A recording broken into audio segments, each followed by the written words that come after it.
Listen, Alicia Cuthbert was in here. I don't know. She was 21. She's 21. She's my whole thing about Hollywood, though, is that if you're a successful guy like myself, you should be able to date should be able to date like you and Tony Zygotes. Curtis. Yeah, you and Tony Curtis be dating Zygotes. Yeah. Okay. All right. No, well, it's anyway. just like you guys seem like teenagers. Yeah. Your voices are like old. And guess who's back? Yeah. Engineer Anderson. Gonna just dump a little salt in their wound. Yeah. All right, so Ron Perlman coming in here tomorrow night. He is Hellboy.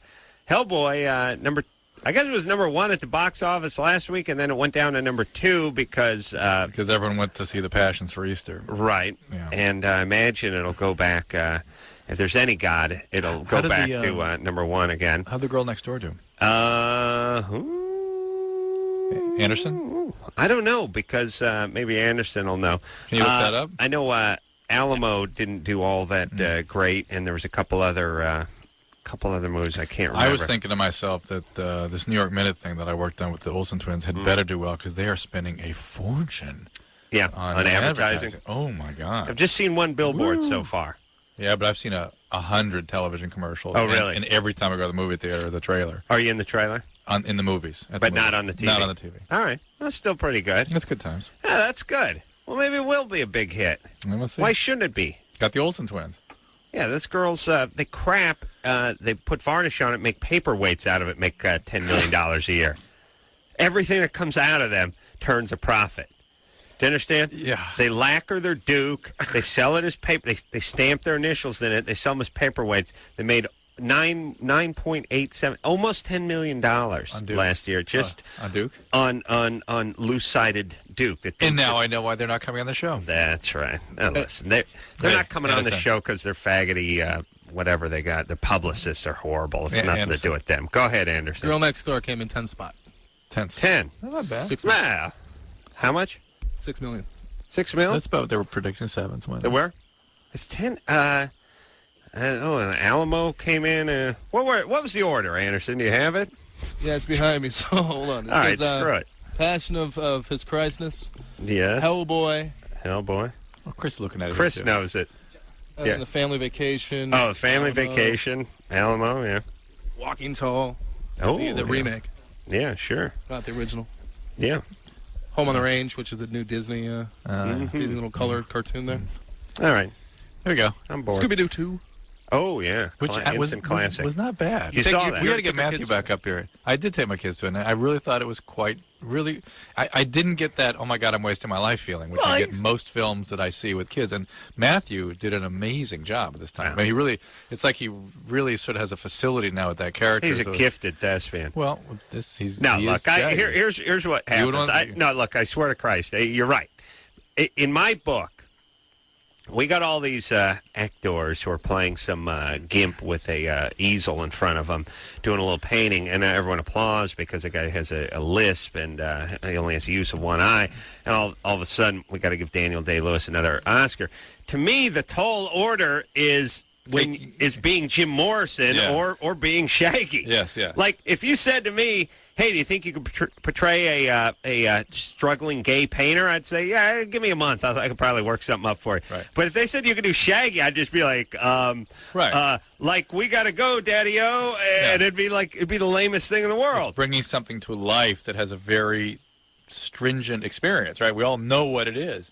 Yeah. And you better bring it back out exactly the way we expect it, or it's not going to work. No, I know. I mean, seriously, he is Shaggy, and he's laughed at in the Hollywood community. Yeah, is he really? Well, no. I mean, yeah. I mean, but it's not considered a serious role. It's considered lightweight fluff, which it is, but in terms of it is a tall order. You know what I mean? It's a lightweight nothing movie, but actually becoming this guy was a cartoon. Huge.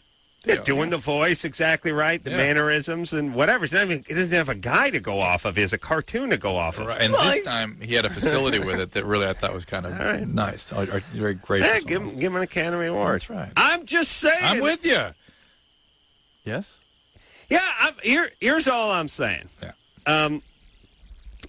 What's her name? Anderson's got to get the best supporting role on my cousin Vinny. what's her name? Marissa Tomei. 10 years ago.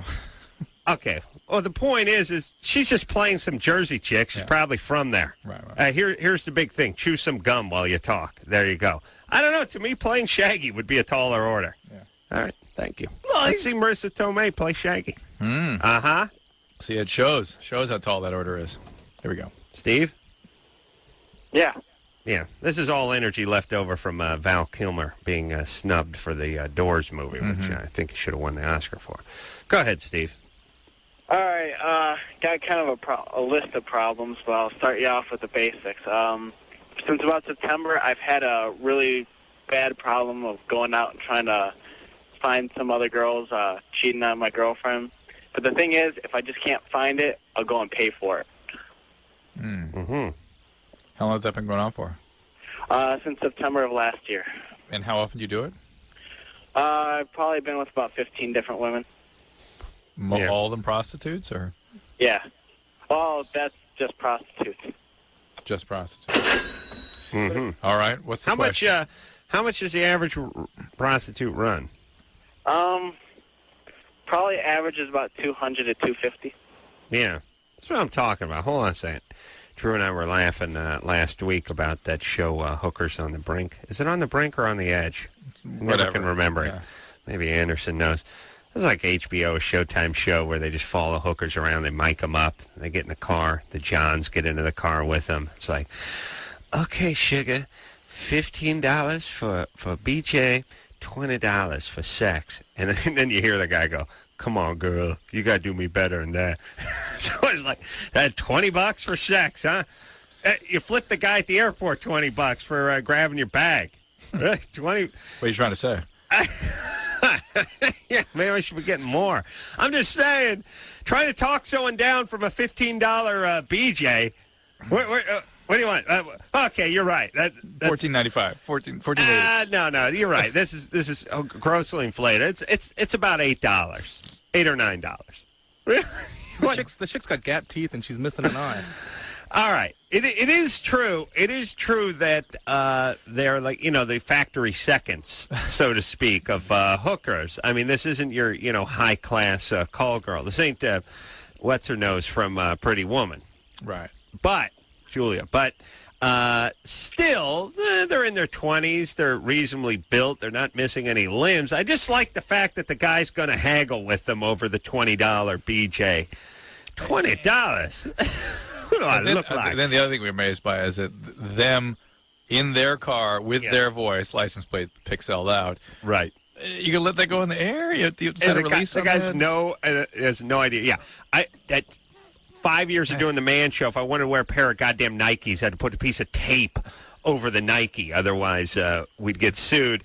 And they just hide the cameras, have the chick go in, sit there. You hear the guy's voice. You see his, he drives a green beat-up Cherokee or Gremlin with Bondo on one of the fenders. You don't think his wife just could sit home and sees his car pull up and hears his voice? And as Drew mentioned on the way to the bathroom, his preference, too.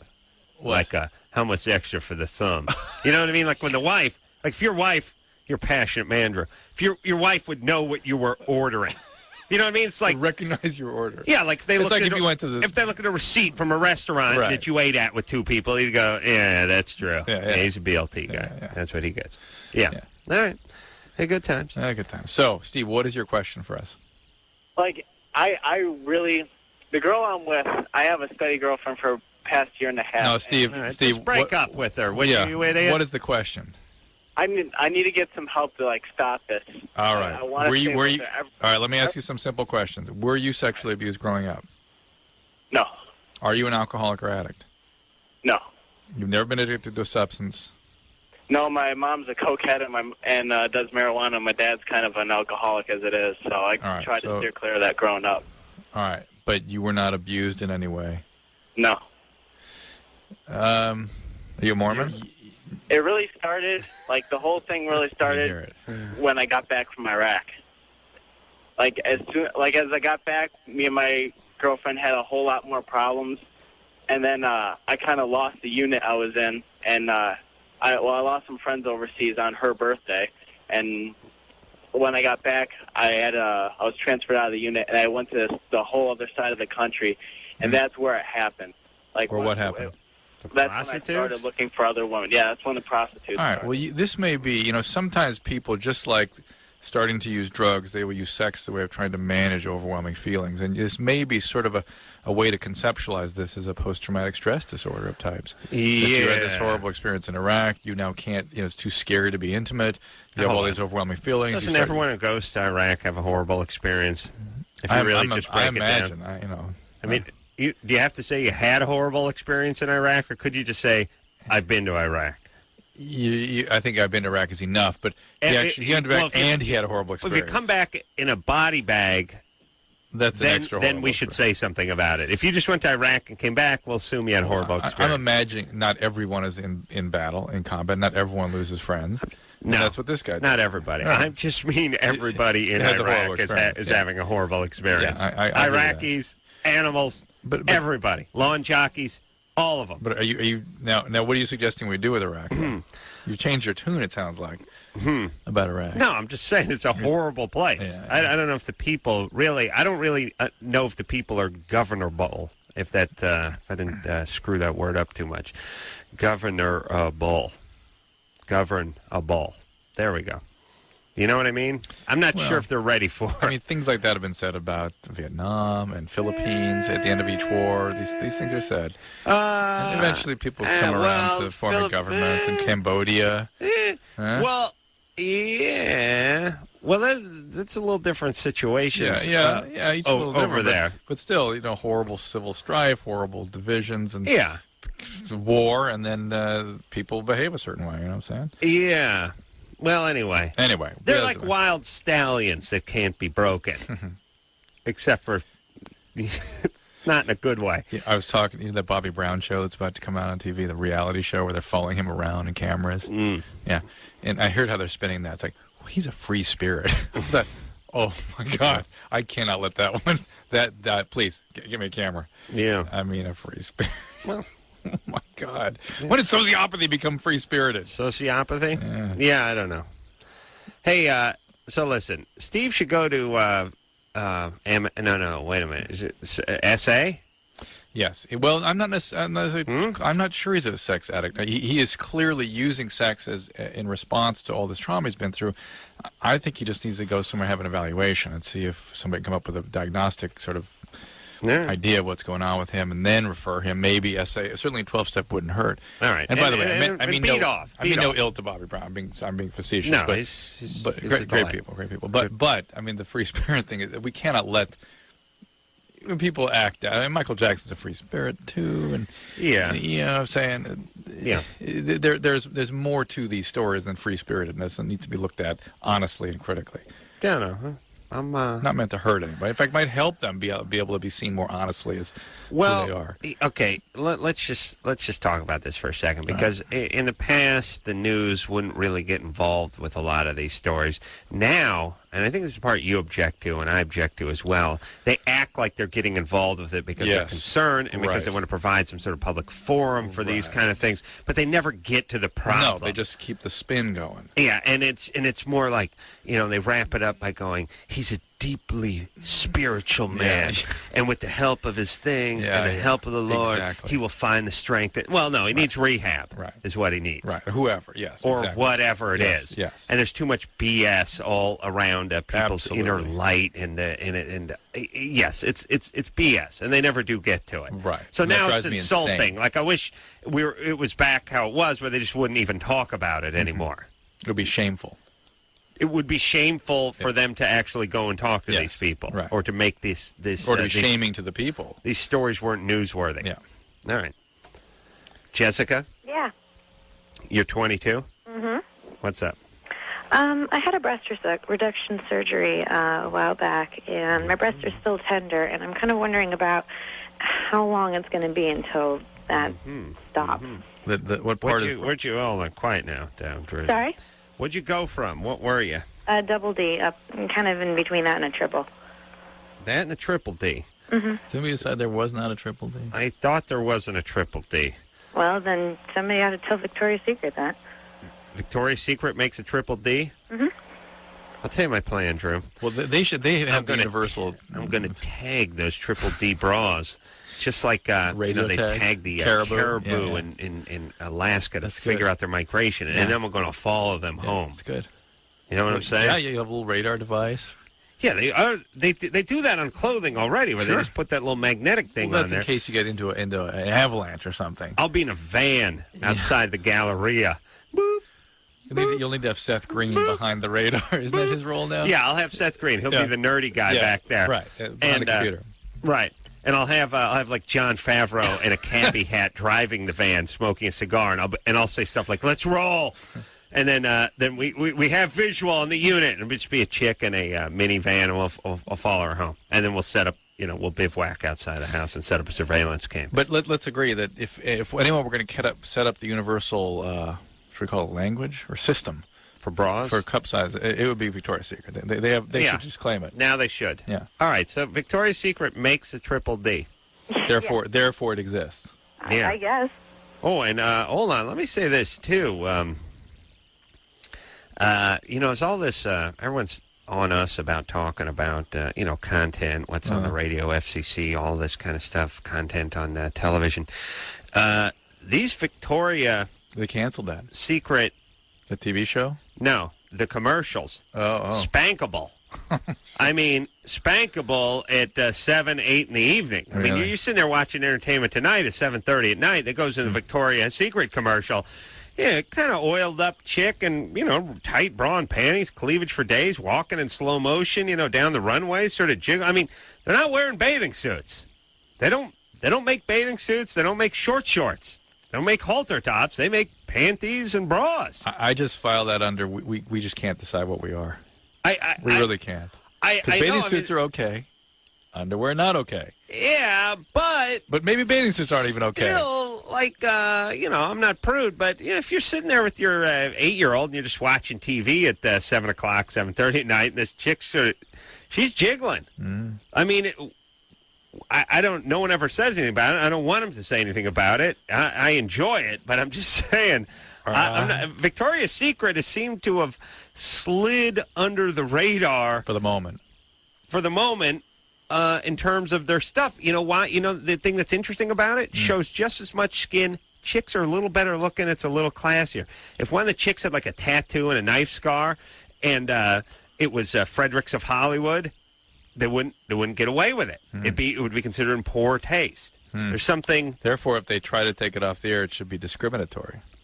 Well, if you can show evidence that they've let other stuff go by with lesser looking models. Yeah, because they got Bob Dylan singing in the background. They should be removed. They should be pulled off for Bob Dylan singing. But 6. It's good spankable stuff. Oh no, Chris, 3, right? Yeah, it's solid. Oh, Chris, that was an enthusiastic. Yeah. Jessica? Yeah. All right, so you were Triple D. Yeah, between that and a double. What size person are you? I'm pretty slim. All right. Thank you. And, okay, and... you done? Yeah. Okay. What's... all right, I don't know. You say what size. No one will ever give you the size. Well, I work out regularly, and I'm about 125, 130. Yeah. So you must have some kind of rockin' bod on you, baby doll. It was becoming an issue. Really? Well, when you weigh that much and you got boobs that big, you're kind of falling over. Bouncy. Yeah. Nice. Now, what, did you have a boyfriend at the time? Yeah, but we broke up. Yeah. Well, man has his limits. And they got you down to what? A D? I'm a C now. A C. All right. And where's the tenderness, around the scars or where? Kind of all over. Yeah, it's a surgery, and sometimes a year and a half, boy. Do you have any numb spots? A little bit on the nipple part, like the. Has it grown at all since the surgery? No. So it stayed the same. Mm-hmm. Describe the pain and where is it? That sort of thing. It's just really super tender, especially on the underside. Where the scars are. Yeah, but above that as well. Hey, I have an areola question. Well, hold on. I just heard the question. Well, you think about your answer while I talk areola. Hey, Jessica? Mm-hmm. I want to actually have a little show called Adam's Areola Corner. Sounds nice. It's not a whole half-hour show. It's like one of these 9-minute things. Infomercials. Mm-hmm. Yeah, and I go, you need to know. At the end of it, and I go, and until next time, this is Adam Carolla for Adam Carolla's Areola Corner. Yeah, and that sounds like it would sell. A little rainbow. Rainbow. Thought you needed to know. Yeah. So here's the thing. How did you have your areola shrunk now that the breast mass is taken away? Almost, sort of like a balloon with more air in it. Mm-hmm. Has that happened? The breast mass is shrunk? Reduced. Well, yeah. I mean, there's less stuff in there. I'm not sure what you're asking. I don't think she. What about the world's? She didn't hear you. She didn't listen. Speak Japanese on the radio all day. Is that all you people hear? Is just speaking in like Cambodian or something? Yes,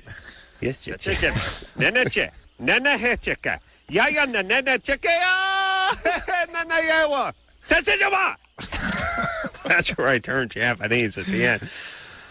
I really just no one has any idea what I'm ever talking about. I just don't think she was listening. Okay, Jessica. Yeah, sorry, you're a little dull. I was fading out. You should still be punished for not listening. Okay, sorry. Remember we're talking about we're talking about areolas, right? Areolas, got it. And I asked, have your areola shrunk now that some of your breast mass has been removed? Oh yeah, they took some of that off. Right, have giant areolas and normal sized breasts. They cut around it. They took some of the areola off. Yeah. Huh. Well, I don't know. It's not always. I don't know if they always do that on a breast reduction. Well, there's some women running around with some funky-looking breasts then. Well, there's some women that have big breasts and small areolas. In which case, you would do a breast reduction and would actually get the nipple and the areola down. Right. And, yeah, that makes sense. Are you otherwise happy with the procedure? Oh, yeah. Best thing I ever did for myself. All right. Yeah. Now, but it's the worst that could happen. It's a song. Yeah. All right, we got to go to break. Let's just say that irritation, that could become chronic. I mean, a year and a half, things really it should have healed by now. And so you may want to talk to the surgeon again about, sometimes they remove scar and things. That could be the source of the irritation. Right. Go back and talk to the surgeon. Yeah, that's unfortunate. That's unusual. And see if you can get that areola back from him and send it out to us. We'll get you a windbreaker. To you. Yeah, I'll take that. Adam's Corner. I'll take that. We'll take a quick break. We'll be right back.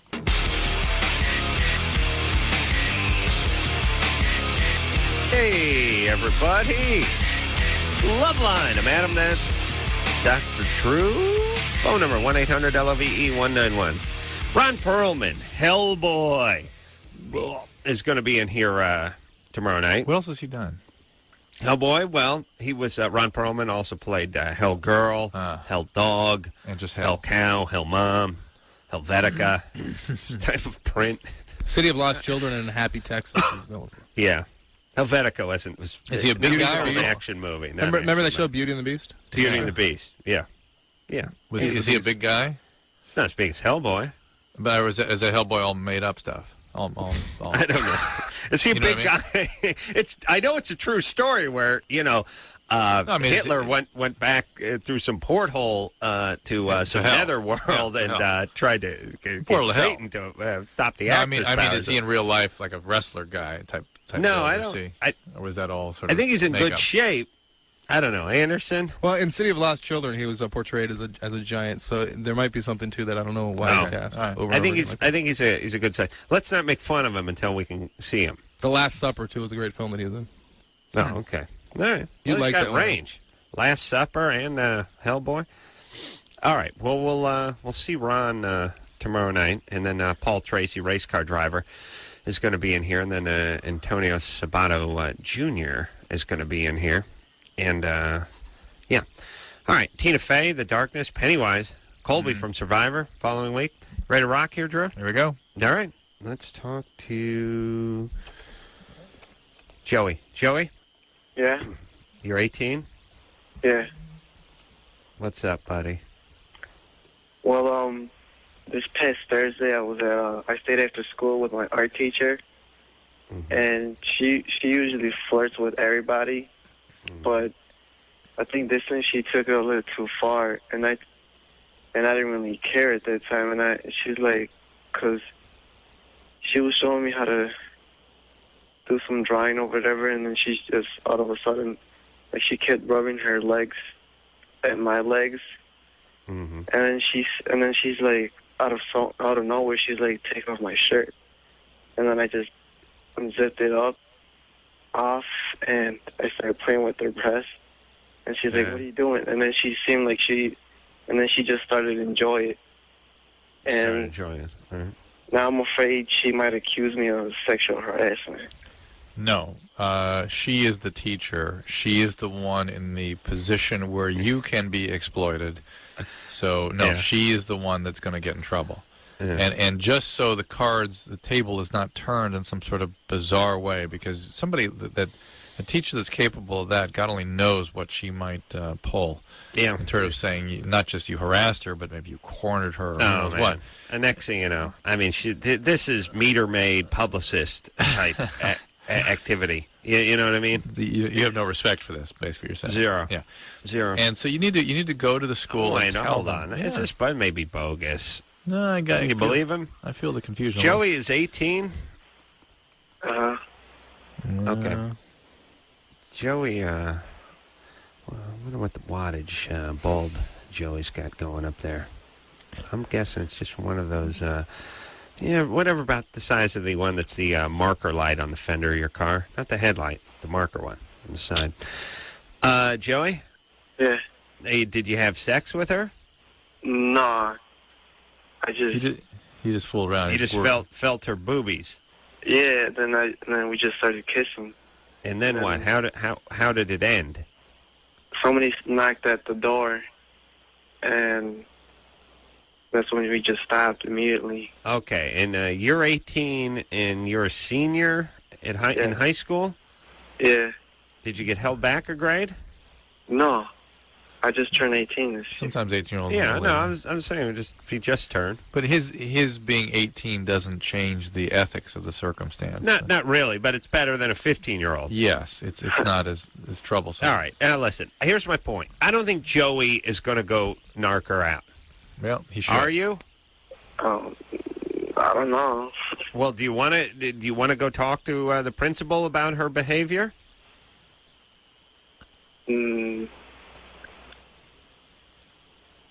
I don't know, because Joe, are you a kind of kid? Hold on a second. I'm going to ask him another yes or no question. I'm going to make a number 2 during that time. In between. Okay. Yeah. Let me say.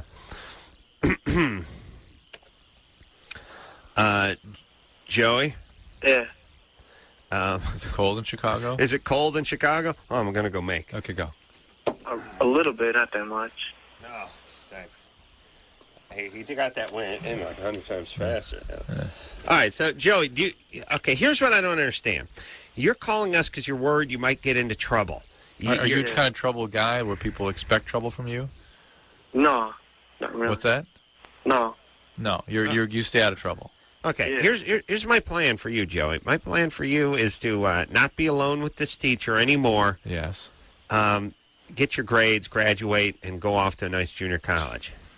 Okay. This would be good for Joey. All right. So not safe. Okay. We couldn't hear it. I don't know what the F Joey's. Look, they didn't have sex. Right. Okay, that sort of makes it better. Yes, the teacher screwed up. The teacher might be screwing up with other kids. These art teachers are just, the art teachers and the shop teachers, they're just flunkies. But those are the ones you hung out with. I know. They're flunkies. I mean, they're guys who got their contractor's license stripped and stuff and, or hurt their back or something. And, they end up teaching shop. The arts teachers are just, here's what art teachers are. First, they're artists. They're struggling artists who can't make a living doing the art. And secondly, they take the gig because it's like free clay and free easels and free kilns and all the junk they wouldn't have access to. And then they get worshipped by a bunch of retards, right, because they know something about clay or something about art. Yeah. It's nice, though. You got a bunch of 17-year-olds who, think you're worth something. Yeah, and you helped them and changed them. Yeah, you could. What'd you do for your holiday, by the way? I threw stuff on the potter's wheel. Oh, you did? Threw some pots? Good. No, but I did drive past a place, like some trendy place, like on Santa Monica or Melrose or something, where it was like some sort of a ceramic school. Oh, wow. And, the guy, you go in there and throw your pots on the potter's wheel, and the whole front of the facade is glass, and there's a guy sitting there, and I thought to myself, this should be a shame factor. Man should not be sitting in front of God and everybody throwing a pot. Like, go ahead and put a screen up there or something. Hang a little bamboo, put a little foil on the window, so it seems like the guy's getting a BJ. Oh God. Yeah, it's kind of cool. Kind of cool, kind of gay at the same time. Went to Knott's Berry Farm on Friday. Yeah, it was good times. What'd you do? It was great. My kids are really into that stuff. They had a great time. But I realized that what a shock that you have 11-year-olds that are into amusement parks. I'm really into it, though. They like that. Well, every kid's really into it. And I realize as you age, it gets more difficult. It gets more difficult to tolerate those things. I get off Friday, I want to vomit. I got a headache. Oh, it's like, yeah. Look, my kids just have the greatest time of their life. Yeah, I can't explain it. I go with enthusiasm and then get off barf over the ledge. I've said this many times about these rides and about many facets of technology. We are not evolving fast enough to keep up with this stuff. They're amazing. Well, the point is you're going 80 miles an hour. You're in some sort of inverted roll. There's a small part of your brain that understands you paid admission and you strapped yourself in and doing it. But there's a larger part of your body, the muscles, the fiber, the neurons that are firing and stuff that think your car is rolling off an overpass. Right, that's right. And you're going into a lake. It's like you can't. Your body tenses up. I mean, your body thinks. Your body feels like it's being thrown over a cliff. Your body thinks it's going over the cliff. Yeah, right. And the aging brain gets like disoriented. So you can't reorient. You can't go, oh no, I'll just fixate on this spot. It's like, and I don't know where the hell I am. I forget about an amusement park. I'm not sure if it's a good idea for your body to think it's being killed, because that's what it is. This is what roller coasters are. This is we want to try to convince every part of you below your chin that it is dying, and it's not a slow and graceful death. It's not traumatic. You're not in bed with your loving wife of 40 years and your dog. No, your car's going off a cliff is basically what your body thinks. But we had a blast anyway. All right, brought back. I had to educate my whole family to the history of the boysenberry. Oh, which you educated me about. Knott's Berry Farm. And their question was, how did Adam know that? Adam knows because he didn't waste all his precious time in college. That's right. He looked around, kids. He didn't let the man force feed him his ideology. He left his mind open so it could think. See what I'm saying? Yeah, I hear you. Mm-hmm. Let me tell you something about your mind, Drew. Yeah. Your mind's like one of those cars at Disneyland over at the Autotopia. Yeah. It thinks it's driving, but it's really just a bolt and a round wheel that you just spin it around as many times as you want. It's just going, it thinks. Whereas me, I'm a full-blown bumper car, my friend. Ooh. Yeah. Yeah. Mm-hmm. I was thinking about you this weekend, too. I was reading some stuff about IQ testing and stuff, and they were making a huge point about how... Big 93. Yeah. Big 93. And they're making a huge point about testing like that does not screen for exceptionality. That if you are exceptional, you can feel good about this, Adam, it will not pick you up. Oh, really? Yeah. Yeah, but how about the fact that you're singled out and punished? Forget about not being picked up. How about kicked in the nuts? It can't pick up genius. Aha! So there you go. I've said I've been crowing this from the highest mountain. So I'll take my 140 IQ and head on out. That's right. You head on out to Disneyland. Let the geniuses stay home and create, or beat off and nap.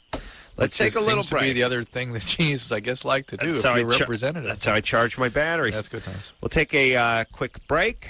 We'll be right back. Drew, phone number 1-800-LOVE-191. All righty. There's no teacher-like experience. That's right. I'm telling you. Ron Perlman, Hellboy, in here tomorrow night. Then the great race car driver Paul Tracy will be in on Wednesday night talking about that Toyota Grand Prix of Long Beach, no doubt. Oh, you were not invited back this year? Wow. I guess it was, I don't know what it might have been. Well, let me explain something, Drew. How dare you? The only way you get to come back and race 2 years in a row is if you won the previous year.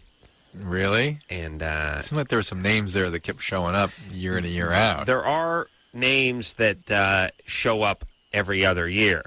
And I'd have to look into it. This is what they said. I didn't ask this year, but they said at the beginning of our year, last year, when I did the celebrity race, the winner gets the pro winner and the celebrity winner get to come back, and everyone else gets rotated. I would imagine there's plenty of years when they get a little desperate and go ahead and flex that rule because, look, who cares? And you got to get, what's his name, the buddy from Fresh Prince in there. Yeah.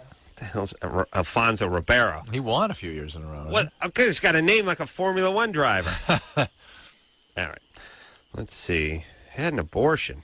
Let's check this out. Had an at-home abortion? I want to find out what that means. Allison?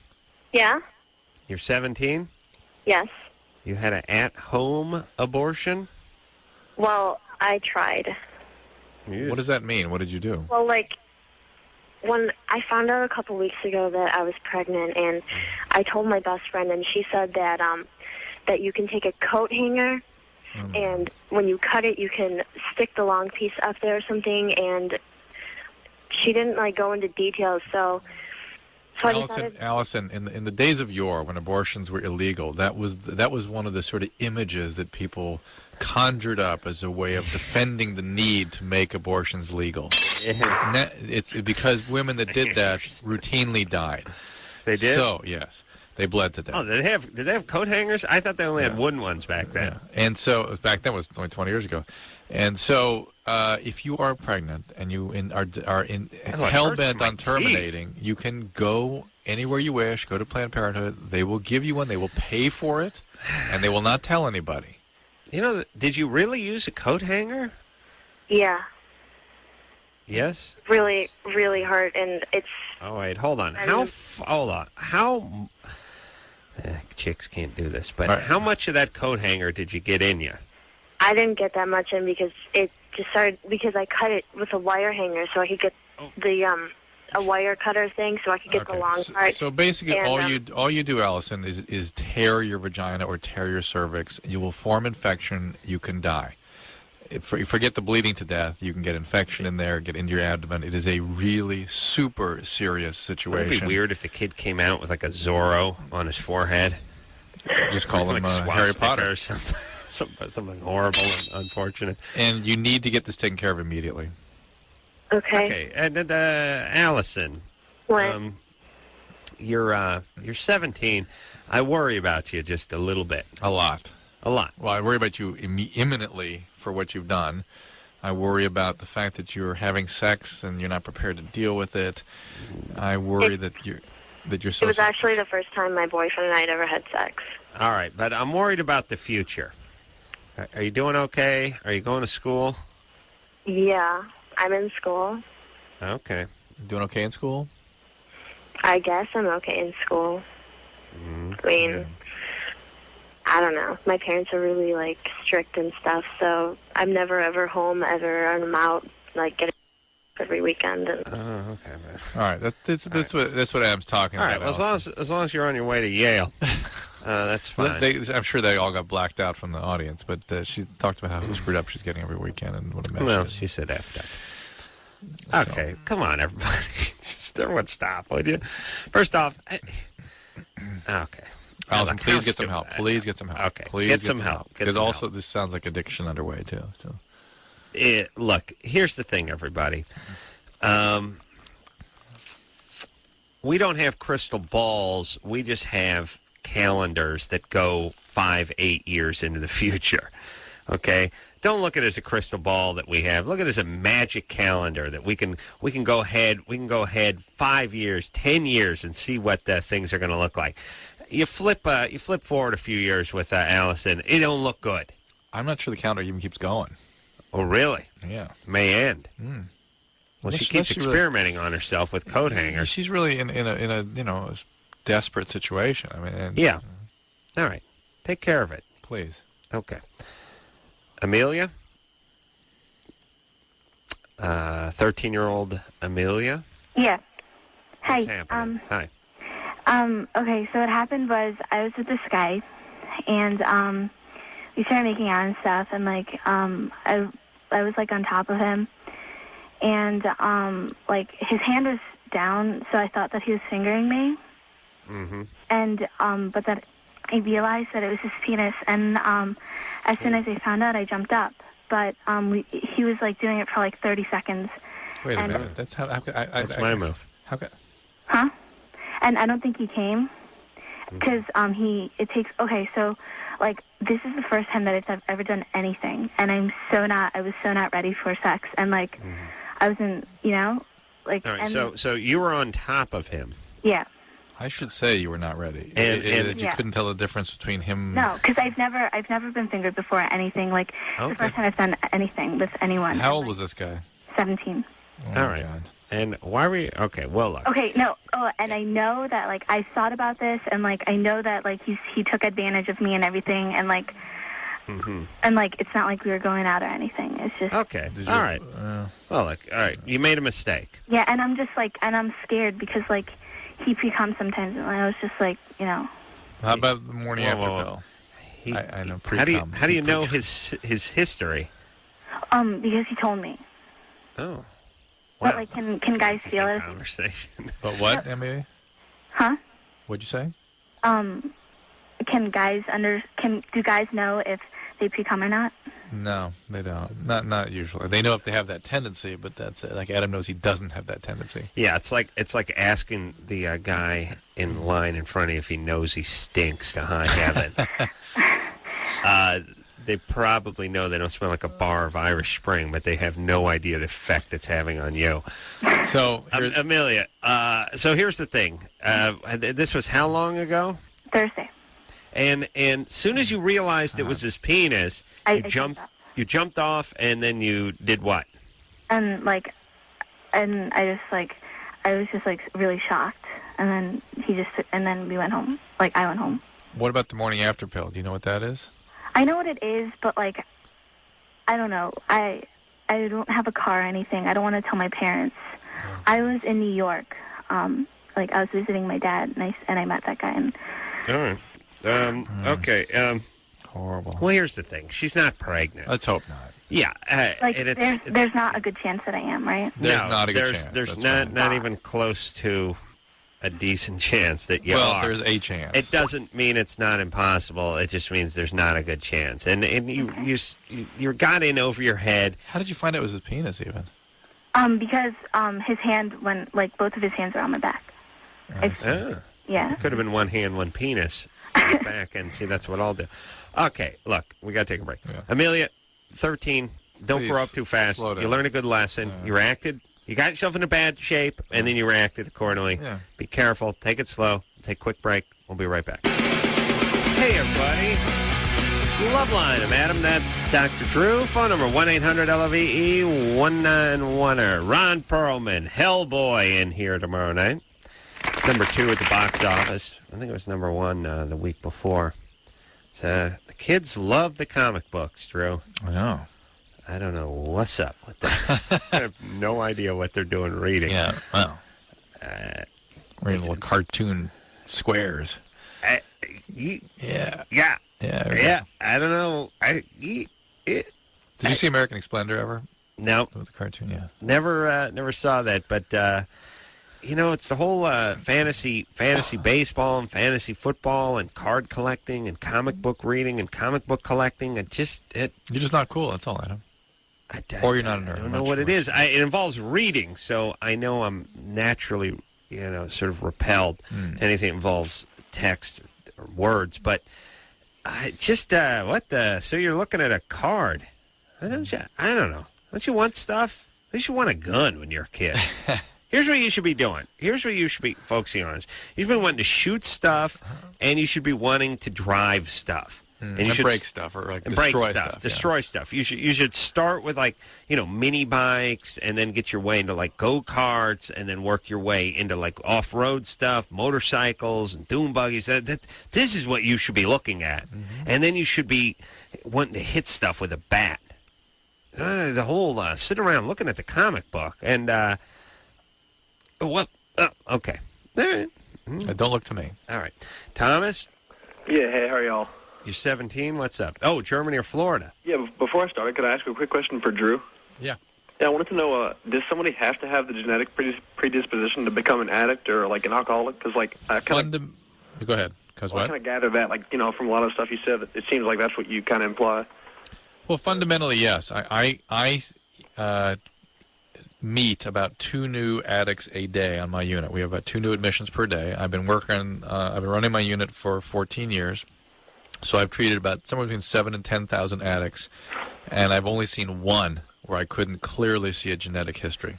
Okay. Yeah, but Drew, you're like a religious fanatic with the Bible, trying to make spinning it, making it fit. I mean, I've heard you on the radio before.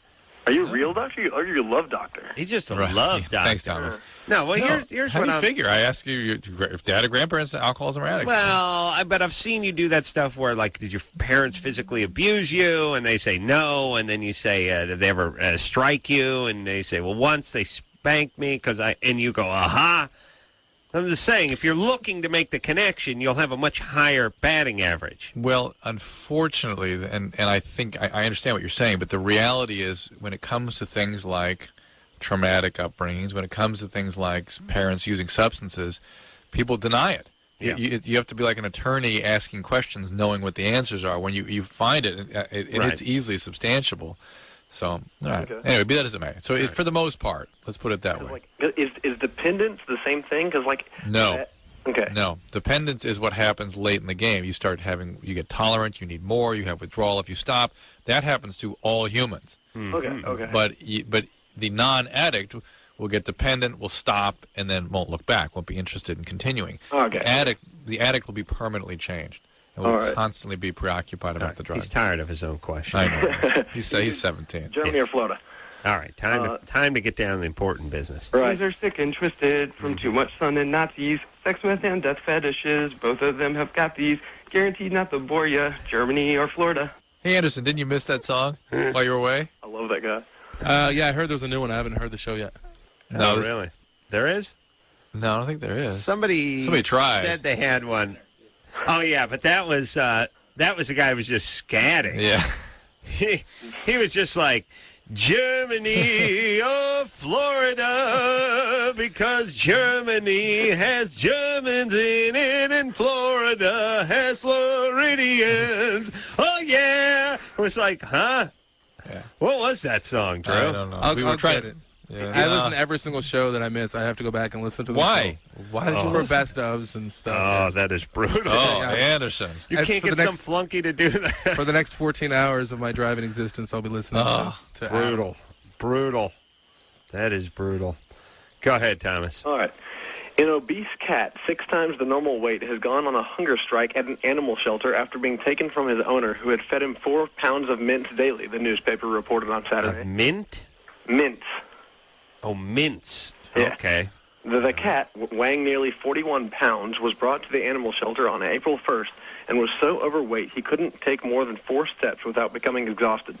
His elderly owner was at the same time taken to a nursing home. Shelter officials said the 6-year-old cat is so fat he cannot clean himself and suffers from heart trouble. They said he felt lost without his meat-feeding owner and stopped eating altogether when he was put on a diet to gradually lose weight. Stopped eating because he didn't need to eat. Say what? He stopped eating because he didn't need to eat. Did he say he's meat-feeding owner? Yeah. Didn't he say mint-feeding? It says meat-feeding. I don't know. So I guess does he feed him mince, or does he feed him meat, or is it minced meat? First it says mince, and then down here it says meat, so I don't know. Okay. Whatever. All right. Good All times. right. Germany or Florida? Florida. Hold on a second. First off, I love a morbidly obese animal. I do. It works. It doesn't work on people, but it works on pets. There's nothing like a fat dog, like a big fat lab. Yeah. You know, like a blonde lab that's like 20 pounds overweight. Yeah. And, they're fat. They're more jovial. The move tail around. starts wagging, and they bend in the middle a lot. And, fat animals are usually in a better mood. They're kind of like people. The fat guys have the good sense of humor. Skinny ones are the nasty ones. Chihuahuas always mean and nasty. Yeah. I like a fat cat is nice, too. There's nothing worse than a bony cat. Yeah. I like a nice big fat cat. It's good. Everything. Polar bears, everything. It's just better. Fish. It's all better when they're fat.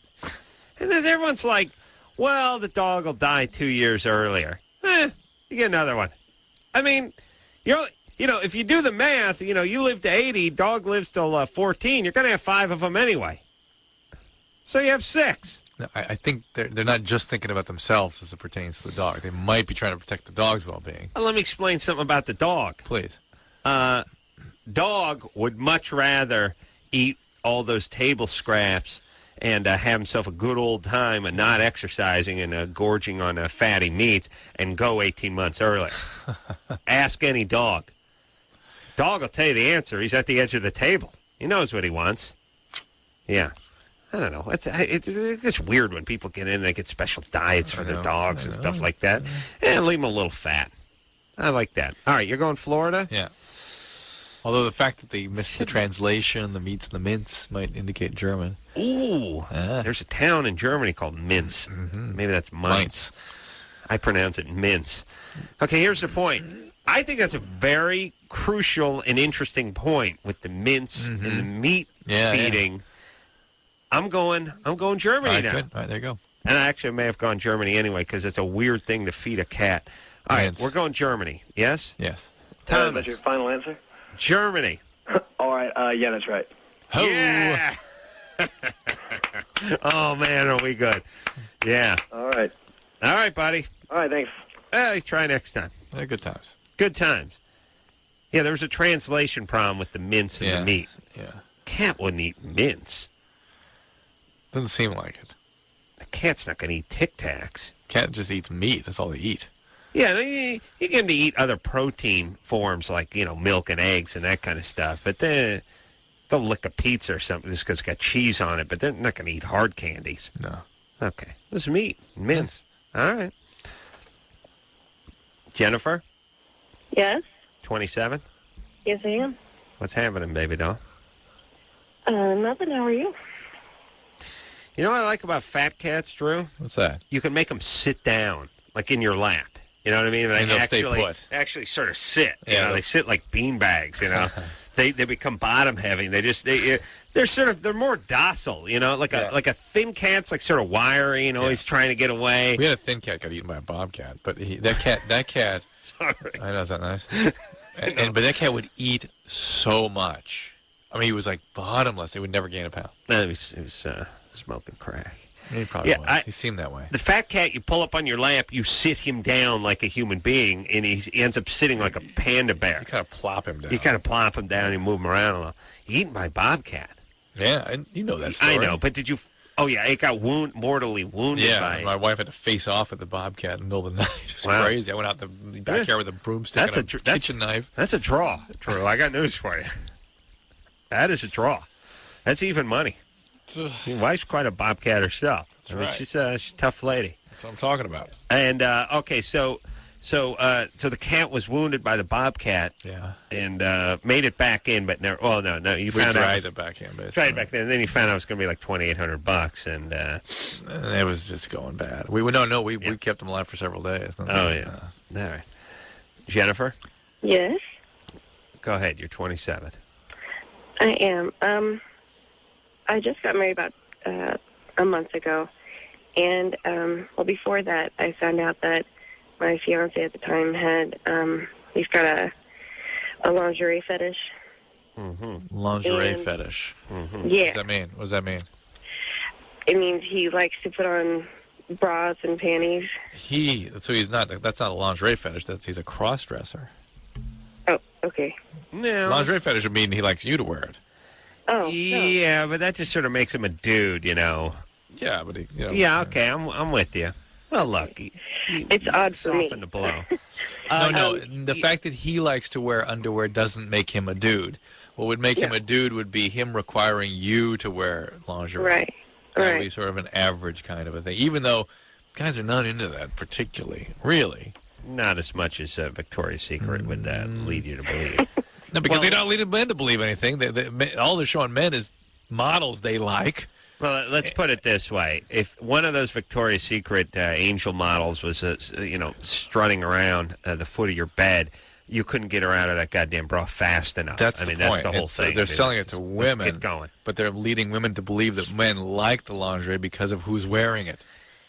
Yeah, we don't have a problem with the lingerie. We don't mind it. It's fine. It's a little bit of a push. It's more the super smoking hot Swedish chick who's in the bra and panties. I can think of plenty of women that we would not like to see in the same bra and panties. If our mom being at the top of the list and then moving its way down to, coworkers, family members. The list goes on and on. Probably 99% of the population, the female population, we would not want to see in that particular bra and there's panty, the irony. if you really think about it. There's the irony. The only ones you would want to see in it are the ones who you immediately want out of it anyway. Yeah, I mean, look, if you just go walk around, Drew, you're right. I don't know, is it one of the Sopranos all of a sudden? That's what I'm talking about. All I'm saying is go walk up and down the street, see if 9 out of 10 women you see you don't want to see in those panties. You know what I mean? It's going to be at least 9. You're going to pass one about every 50 chicks who you say, wouldn't mind getting a look at her in that. All right. Anyway, what the hell are we talking about? So he likes wearing it. You didn't know this about him before you got married? No, I did. You did? All right. Yeah. Has it gotten more pervasive, more prominent as a fetish? It has, yes. That's sort of the way fetishes go. They kind of take over. And you pulled the trigger anyway on the whole marriage thing. I did. I mean, I love him to death. I don't want to lose him because of it, obviously, but it's something that just he wants me to be turned on by it, but it's just not happening. How about you put a strap-on and a wind-up beanie and tell him you'd like him to be turned on? I suggested that, and he said we could try, but I don't really want to do that myself. So you suggested the wind-up beanie? No, not the strap-on. The strap-on. The strap-on, and it was kind of like a sideways comment, just as a joke to see what he'd say. But you a Mormon? And what did he say? He said she's confused by the first question. He said what? What did he say about the strap? Try it if you really want to. All right, hold on. Let me convene with Drew for a second. Jennifer sounds smart. Strangely enough. Smart for one of our callers, which makes her just mildly dumb. Okay, so here's the thing. We could try the strap-on mixed with I got to wear the lingerie. It's starting to make me a little nervous about the guy's sexual proclivity. The fact that he was willing to try the strap-on. Now, I think his thing is, I don't know, you may be right, but it sounds like he just needs her so badly to be in his fetish realm with her. He's willing to let her do whatever she wants to do. So, Jennifer. Yeah. Would he wear women's lingerie, let's say, under his clothing and go to work? No, I don't think so. It's just during a sexual act with you. Right. I think his whole thing is the whole scenario always starts off with he wants me to catch him in the act of wearing it. It's like the embarrassment part. Oh, my. And how it's like the shame part. Yes. Right, exactly. And so how... The way Mommy caught him when he was 4. I blame his mother. No kidding. Because she's very domineering and very aggressive. That's what happened to Drew. So his scenario, his ideal scenario, sexual scenario, would work out how? His ideal scenario would work out. He would be in our room with the lingerie on, probably watching a porno, and I walk in on him like coming home from work or something. And you would find that arousing. Right. Right? That he would need that to be part of it. First there would be some shock and a little shame and then arousal. Exactly. All There would be the initial shock and then... Yeah. Have you been acting this fantasy out with him? We've done it once or twice, and I kind of act my way through it, but it just... It probably feels sort of weird and disgusting when he's a very masculine man, and to see him that way just kind of takes away some of that. Yeah. Well, no look, kidding. Jennifer, you have the flexibility of taffy to be able to go along with this because most women really couldn't. Yeah, yes, I agree with Drew. You're an intelligent person. You're in love with the guy. Get him some therapy, please. Yes, therapy. Get him some therapy. And the therapy isn't, hey, thong back, get some therapy. It's more like you got issues with domineering mom. Focus on mom. Go to therapy. And realize that the fetish diminishes intimacy, and you're feeling that vividly. It's like you get kind of weirded out and disgusted. His his sort of who he is diminished by it in your eyes, and which is kind of what he wants. It's just a lot of craziness. How does this work? I mean, I don't know. I feel like your position has changed on this a little bit over the years. Me? No, I'm talking to Chris, the engineer. My position has changed. I'm listening. Meaning, maybe our position. Like at a certain point where, like, well, you just do the fetish and you sort of contain it, and what goes on in the bedroom and behind closed doors is your business kind of thing. I think it depends on the fetish and how much it's overtaking. But I'm starting to think that we're feeling like this is almost like as if a person said, look, I got to be high to make love. Yes. And in which case you would say, well, that something's got to be done about that. Yeah. Not go ahead and get high every time you make love. But on the other side, if he said, on a special occasion once a year I want to do that. All right, but as long as you're okay the rest of the time, it's sort of able to be intimate. But if you're not, and you need the fetish, or the fetish is affecting the intimacy, then no. So I'm starting to think, because of these calls we've heard, that these things have a certain momentum. Oh, yeah. And that once they get just a little water and some fertilizer, they take over. They start to take over. It's a little house of terror, little house of horrors. Right. Little shop of horrors. Right. So instead of saying, well, it's your birthday, I'll let you put on the stiletto heels and the backless panties. Instead, maybe you should say, no, this is a horse we're keeping in the barn. Yeah. And if it has to come out, maybe we got to look into things first. Yes. Yeah. All right. Where are we going, Drew? I guess let's think about it for one quick second. But what if both of them had something gratifying out of it? I think if both of them have something that's gratifying about it, and it doesn't involve strangulation, or some sort of branding with a hot brand of poker or something. Just those two things. Yeah. If it doesn't involve doing any potential damage to anybody, and they're able to sort of contain it, then so be it. Although we both know that one's going to spin out. That will break down just too. a little bit too. Because again, as we've always said, they don't occur as an isolated phenomenon. Right. So. All right. Someone's been on hold for 103 minutes. All right. 12-year-old, for the love of Christ, Drew. Anna. Hey. Hey, Anna. You're 12. Yeah, I'm 12. Oh my. Calling from St. Louis. Yeah, St. Louis. Was that 2-hour time difference? Oh, probably, yeah. Yeah. Listen, I didn't even know. I was telling Drew this. I was 30. I didn't know if New York was 3 hours ahead or behind. Like, the time differences. I couldn't get out of. I went from North Hollywood to Van Nuys to Valley Village. Those are like my three. It was about as far as I got. Oh, I nice. had no idea what the Central and Eastern and Mountain. All right, well, baby. I don't blame you. I don't know the other time zones. I know. Confused You're 12. You'll be 13 and a half, and you'll know. I was 30. What's up? Yeah. What's up?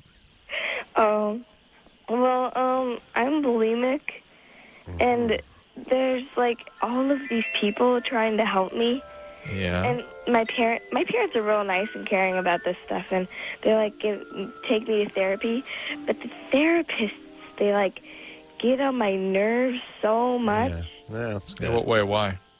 Well, they just push it so much. Push what? The issues that I have. People in my class, they think that they used to be all my friends. I used to be pretty popular. Yeah. And but then bulimia is throwing up, right? Or am I screwing this up again? Binging and purging. Yeah, binging. You binge a lot, and then you purge, and it's this cycle. And then once you purge, you feel bad, and then you binge again. Yeah, it's weird. All right. And so, oh, okay. You want to speak? Okay. Well, no, I'm just. Miranda, she has to be so perfect for everybody. Yeah. What's up? Your parents, they doctors and attorneys or something? Oh, no. My mom doesn't work, and my dad's a lawyer. That would be an attorney. That'd be an attorney, right? Oh, okay. Sure. I mean, look, that could have got half slack. a no, but it didn't need 3 no's. Okay. Oh, no, lawyer, no, he's an attorney. I'm sorry, I'm 12, give me slack, okay? Oh, baby doll, you're 12 going on, 15. I don't want to go nuts, with the 25, Yeah. All right, so your dad's an attorney. See, attorneys, they put a lot of pressure on people they live with, They do, they're really kind of bothersome. My dad, like, he'll try to butt in therapy. Like, I'll be talking with my therapist while I'm, like, half screaming at her, kind of cursing sometimes. And, like, he'll butt in saying, is everything all right? And then he'll, like, try to check on me and, like, examine me. And when I get home, he'll be like, Anna, why were you yelling? And all that crap. Yeah, well, look, here's the problem with attorneys. Hold on a second. Who's worse, attorneys or publicists in terms of entitlement? Like attorneys, well, they don't have attorneys think they're the smartest person in the room. Wherever they are, they think they're the effing smartest person in the room. And they think, because their whole thing is like, well, it's not really about being right. It's just about being able to talk someone else out of something or talk a third person into agreeing with me. It's not really about who did what or who's right or who deserves this or what anyone deserves. I'm a genius. That's it. And then whereas the publicists just have this horrible, huge sense of entitlement where they think they are the celebrity that they're representing. That's it. But they're both horrible, wretched people. But the point is attorneys will give their kids eating disorders, I think, and in general disorders, maybe more so than any profession. I would say publicists, but they're all gay, so they don't have children. Well, the experience I have sometimes with attorneys is because they're geniuses, emotions and emotional process don't exist. Right. As far as they're concerned, if you try to educate them, it's rejected outright. That's hocus pocus. Right. How dare you. All right, baby doll. If my dad heard you, he'd be, like, going crazy right now. He'd ground me for another 5 months. All right. Well, listen, you're 12 years old. Yeah. And you want us to cut you some slack for being 12. How about you cut yourself some slack for being 12 and start being 12? Okay. And give your therapist some slack too. I mean, this is a treatable condition. It's a chronic condition, but it's a serious condition, and you can die from it. So the fact your parents are taking you to therapy is a very positive thing. The fact they're participating is positive. Your dad's not the world's greatest guy, but listen to the show for 10 minutes. Most dads aren't even in the picture. Right. You should be very pleased your dad is not only in the picture, but is supporting the treatment and paying for the treatment. Yes. And eating disorder treatment is a cumbersome process. It takes multiple people over long periods of time. And go ahead and cooperate with it. They're not doing it. The things they're saying, the recommendations they're making are not sort of casual. It's not just, by way of sort of amusing themselves. These are really serious issues that they are trying to help you manage. Yes, let them help you. Yes. All right, we'll take a quick... All right, now, Dave. Hello. Somebody, I can tell you, but I have to kill you. So, I said to Dr. Drew, I'm draining the main vein. And I was like, well, you in what army, but it was am I right, buddy?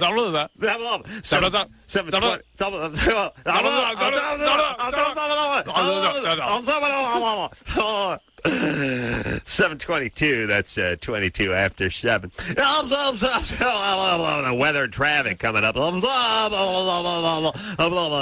superset. God love radio. All right, let's get back driving. We're trying to Dave over there, line 2 is upset. And Dave, let's play. You're out there, man. What? Dave? Yeah, this is me. All right, Dave. Son. Dave says girlfriend probably multiple orgasms. I wish I was on that. I was 17. I was multiple. The only multiple orgasm I've ever seen was a 7:24, 24 after 7. Weather and traffic coming up. Anyway, Dave, that reminds me of a story. Hold on a second. Sorry. 17 years old, and I'm walking into something. Now, I'm 17, so you imagine me, and I'm looking around this place, and I'm looking at guys who are 24, 7:26, 26 after 7. And I'm saying to myself, hey, and I'm thinking, you ever have those days when your mouth says, but your brain's going, 7:27, 27 after 7. Weather and traffic coming up. The news coming up. You know what I mean? You're thinking, but your mouth says, 7:28, 20 F7. All right, let's go to the phones there. Let's get back with Dave. Yeah. Okay. You ready to hop back on the phone, Dave? Nobody wants to hear it. Okay, Dave 17. No, let me tell you something. No. Listen. Let me tell you about Engineer Anderson. No, because he says, and when you see him in person, he's like, but then as soon as you turn your back on the guy, it's like, you know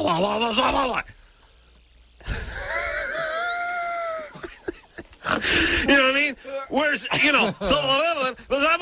Engineer Chris over here, Engineer Chris is like, what?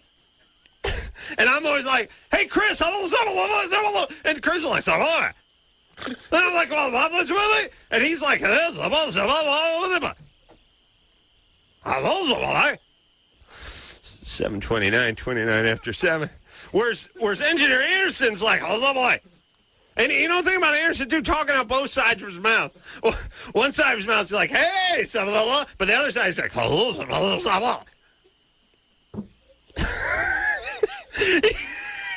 he's two-faced, Drew. Do you know what I'm saying by two-faced? When he's in the room with you, he's like, hey, but as soon as he's hanging out with his buddies, drinking a beer, like, hey, what do you think of Adam Kroll? Oh, Adam Kroll against myself, man. 7:31. You're very close, dude. You're really close. 7:31. It's 31 after show. That, am I right? Yeah. Yeah.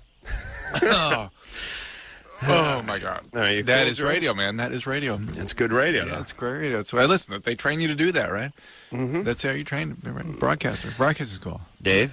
Yeah. Am I on the line now? Yeah, you're on. Sorry, buddy. Oh, okay, sweet. Sister Anderson was talking smack. I want to start off by saying, Adam, you are a genius comedian. I don't mean to give any arse, but, Well, give credit where credit is due. Thank you. Drew, you're pretty smart. I'll give you that. Yeah, thanks. Well, as far as my situation, my girlfriend tends to claim that she has, on average, about 3 to a max of about 5 orgasms during sex. Right. And I'm not, I'm above average, but I'm not gigantic. And no, that would have nothing to do with it. Well, I mean, if I was just wondering, as far as you guys are concerned, because my friends. Yeah. No, listen, I don't believe them. Their girlfriend has, orgasms maybe 1 every 10 times during sex, and I look her straight in the face. Right. No, let's put on hold. But let's bring it up. All right, put on hold. Hold. Dave, bogus. Yeah. Bogus. Anyway, but the hold. Put them on. All right, let's not even give it. Here's the deal. Wow. Yeah. Hold on a second. I've seen Drew punch the mic before, like every goddamn night. But this was right hook to the body, followed with the left uppercut. Yeah. This is two. It's like two-pronged attack. Pow. Yeah. Here's the deal. As we've often discussed, is that most women in their late teens and early 20s do not have orgasm during intercourse, though there's a subset of about 10% or less that have multiple orgasms and ruin it for the rest, and have somewhere between 3 and 20. Some of them will orgasm repeatedly during intercourse, and some have like a couple or 3, which seems to be Dave's alleged girlfriend. Mm-hmm. So there's this huge diversity of how women respond during sex, and most women throughout their life will not have orgasm during intercourse, but only have it with some sort of direct stimulation. And no one really discusses this except this show, strangely enough. And then women that have multiple orgasms think that their friends that have difficulty having orgasms are somehow lying about it, or like not telling the truth, or ashamed to talk about it. Well, and the ones that don't have an orgasm or don't master it because it just doesn't work, doesn't do anything for them, and we don't help those girls along to how to ultimately function sexually in their relationships. It's ridiculous. So what do we do? We help. I think they just help women to communicate amongst themselves and build a language that they can use amongst themselves to support one another, explain to one another about what they do. That language is going to go, Drew. Oh, God. That one Sally's going to say, "Sabala," and then Cindy's going to reply, "Hello, Sabala." And then Cindy's going to say, "Well, I have multiple." That's what it's going to sound like, Drew. Yeah, probably. All right, let's. Huh? Yeah, there you go. Avia? Is that Avia there? Avia? Avia. Avia. Yeah. You're 15? Yeah. What's up? Hi. Hey. Hi. So you want to know my questions? That would be good. Okay. I have two of them. Well, yesterday I lost my virginity, and the first one is I want to know when the reality will sink in. The reality of what? Of losing it. Like I still can't believe it. You know? You're in denial of it. Oh. Well, not in denial, just like kind of shocking. All right. Well, was it traumatic? No. Okay. Well, reality sunk in. Do you know when it will? Yeah, May of 2021. No, I mean like, I don't know, just...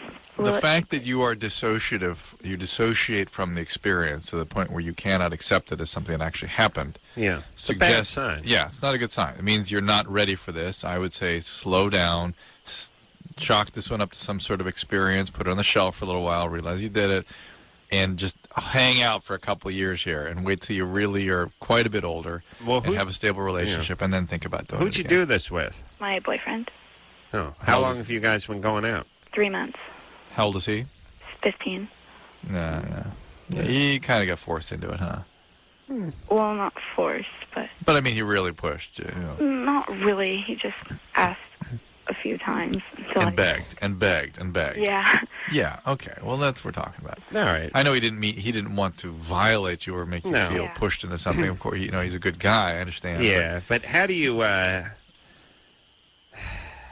once you sort of, puncture a hole in the membrane that... well, let's look at the hymen, use that as a little bit of a metaphor. Let's look at that hymen as more of just a dam that you now backed your car into and punctured a hole into it. Yeah. And the water's just coming out. Yeah. It's really hard to stop that water now. Well, it's hard for the guy. It's not so hard for the woman. Well, that's true, but it makes it hard for the woman because it makes it so hard for the guy that he won't leave her alone. But he already wouldn't leave her alone. You know what I'm saying? I'm just saying it is. Yeah, I understand. Now they're going to be tied together in a way. Can you stop? I mean, can you not have sex with him anymore? Well, yeah. Okay. It would be smart. The kinds of feelings you're going to have, the kind of way you're going to be connected to him is going to be overly intense for 15, I would say. And maybe you're ready for it, maybe you're not. It sounds like you're not, just the way you're reacting to it. The problem with guys really is the first experience for the girl is usually so underwhelming. Marginal, yeah. So marginal at best that it becomes like a bad restaurant that your boyfriend keeps wanting you to go back to. And you're like, listen, I threw up last time I went there. Now, come on, let's go try it again. And you're like, it's got a D rating out front of the window. Please, my favorite. Oh, please. I love going there. Let's get some drive-through or something. Then he gets moody and irritable. Right. I mean, but you know what I mean? It's like you don't want to go back to a restaurant you had a bad experience at, And guys could never figure this out. But if they, they just gave the chick a nice 20-minute back rub and said, oh, no, this is all part of the package. This is what intercourse is. Yeah. It starts off with 20-minute back rub. Yeah, they can't do it. Then it's 10 minutes of just compliments about your nails. And then it's into a good 20 minutes of oral sex. That's actually a good point. That we don't teach the guys what the women... Yeah. Because all we teach guys is that they're the same. That what the girl wants is what you want. Same thing. Meanwhile, thing. You got some guy with a pizza face, retainer. He's all knees and elbows. He's on top of you, basically having a seizure. And you're supposed to go running back for seconds for that? Yeah. Get that massage in. You know what I mean? Mm-hmm. Now you dangle a little carrot out there on that stick. Yes, At least there's something in it for them. Yeah. All right. Have a good time. Let's take a break. We'll be right back after this.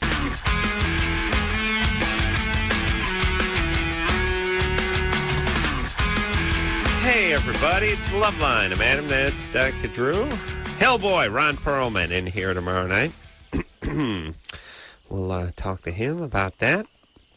And let's go to the phones now and speak to Zach, who's 17. Zach? Hey, how you doing? Zach's been on hold for 112 minutes. Yeah, buddy. You have a fear of girls. Yeah, it sucks. Yeah. But here's the thing. Now, let me ask this to my colleague, Dr. Drew, when he's done yawning. When you have a fear of women, aren't you sort of generally a shy person? I think usually it You're boils not down. captain of the speech and debate team, although I mean every 17-year-old guy has trouble with women. Well, what you're building a case for is of a social phobia. There's some sort of either a problem with social skills or an actual social phobia. Yeah. I also generally feel that more often than not, there's fundamental issues of self-esteem. Yes. At the problem here. Absolutely, Zach. Yeah.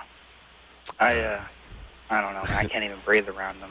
Okay. Well, how are you when you're not around women? Are you doing okay in school? No. No. Do you have friends? Yeah, few. Few. Why is that funny? Troublemakers? No, not really. No. They're good guys. Oh, okay. And what's wrong with you in school? Why aren't you doing well? I don't know, man. I try, but I turn everything in, but I just get bad grades, and I don't. All right. Well, that's what I would do. It's like you're just not that smart for school. Not your thing. Okay. So here's the thing. The best way to get confidence with women is to get confidence in general, which means doing something well. You know? That you feel good about, that you felt right. You have worth. It can be sports, it can be art, it could be acting, it could be playing an instrument, it could be anything other than being a good person. They'll turn on you. Is there anything you like, Zach, that you're good at? Basketball. Basketball. There you go. Now, can you play for the team at school? No, there's a bunch of black dudes, and they're all really good. So you're not good enough to play. So you're not good. You just like it. Oh, yeah. Well, what about something you excel at? Oh, no. Okay. Well, how about finding something you excel? If you feel very passionate about something you really are into. I mean, here's the whole thing, fellas. If you're not good with the ladies, do not sit around and focus on not being good with the ladies. Focus on being good with everything else, and the ladies will magically find you, or at least it'll work its way out. Right. Which is, all right, you're not doing good with the ladies. Good. Focus on your career. Right. Focus on school. Focus Absolutely. on your hobbies. Focus on getting good at something, because really that's what women are looking for. And people think, women, they're like the rich guy, they're like the rock star, they're like the actor. No, they just like guys that are good at stuff, that are doing their own stuff and not focusing on them, quite honestly. Right. There's nothing more attractive than a guy who's just focusing on his career, his life, his muse, his art, his school, his whatever, and then they just see you busily working away. You just focusing on them just makes it worse. Right. It makes you feel, I mean, like you've said, if they want somebody to sort of make them feel safe and lead and that kind of thing oftentimes. I think they also like the idea that they like not being noticed to a certain extent, to a certain level. They don't want to take care of somebody. They want to be taken care of many times. What I'm saying is there's nothing better than a woman spotting a guy before the guy spots the woman, and then the woman spotting a guy when he's immersed in something that he's into. True. Working out, playing his instrument, whatever's cool to them. Yep, you're right. You know what I mean? Yep. For me, it'd be napping. Oh, yeah, they'd spot that in a second. They see the passion. with which you... With the vigor. And the verve in which I nap. Oh, yes. And then, Zach, there are if you really cannot function socially, there are medications also that can sometimes help you get over the hump, so to speak. Jennifer. Yeah. You're 18? Yeah. What's up? I've been masturbating since the age of 5, and I kind of wanted to know, like, if it was because of, like, my surroundings or if it was just a mental thing. Because a mental thing is usually because of your surroundings. What happened in your surroundings? I would hear my parents having sex, like, in the room over. Well, not my parents, but my mom and her boyfriend.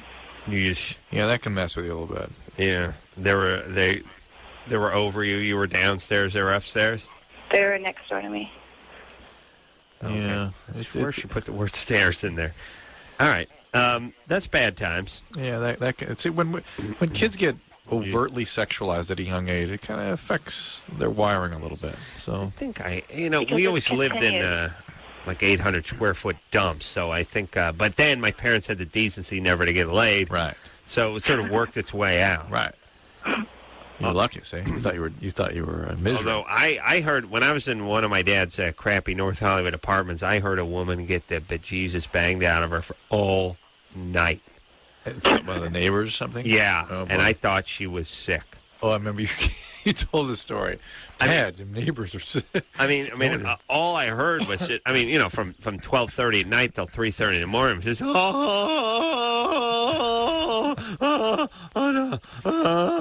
I mean, it was like crazy. These crappy 70s, cardboard boxes, with this long adjoining wall. You have a crap apartment sucked, by the way. It had like a long hallway. It was like the entire length of the apartment. If you put your fist to it, it'd be in the other person's living room, And this chick just got, but first off, they're living in this crappy apartment, too. So they're probably high or have some sort of mental defect or something like my family. And they're just getting the bejesus banged out of them at 4 in the morning. And I'm just sleeping in the it was a 1-bedroom or something. You asked your dad about it, he said, right? I said, we got to call a doctor. This woman is sick. What'd your dad say? I pictured her sort of grabbing her abdomen and moaning in pain. All this is, when you're a kid, that's all you can do is she probably ate too much sense of it. She ate too much cotton candy. Now she has a tummy ache. When did you finally She must realize? have been at Disneyland. When did you finally realize that there was a problem? What it was? I remember my dad giving me a sort of a half an answer, maybe a little more than I needed, but nothing too much. And I remember thinking, yeah, I see. Yeah. You're going to start having that with your kids, Drew. They're at that weird age where stuff starts dawning on them, halfway into the conversation, My kids have the decency to go, oh, no. Or just laugh hysterically. Yeah, I tried.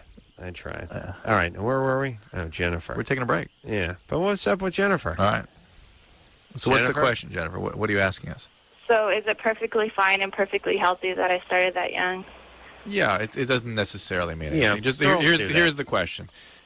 Can you maintain stable relationships? The relationship is no, all I can't. That's the thing, too. Well, but again, that may have more to do with the crazy mom and God knows what kind of family system you had there, and the mom that would choose to have sex in the room next to you and let you hear it. No. The fact is, whatever problems we have tends to emerge most clearly. Anderson, relax for a second. In relationships, and if you can have stable relationships that are satisfying over time, you're doing okay. And if you could try to force yourself into that, to stay, easy, choose good people, stay in the relationships, and you're able to do that, then don't worry about it. Mm-hmm. If not, get some treatment. Drone and Drew. Yeah. We'll take a quick break. We'll be right back.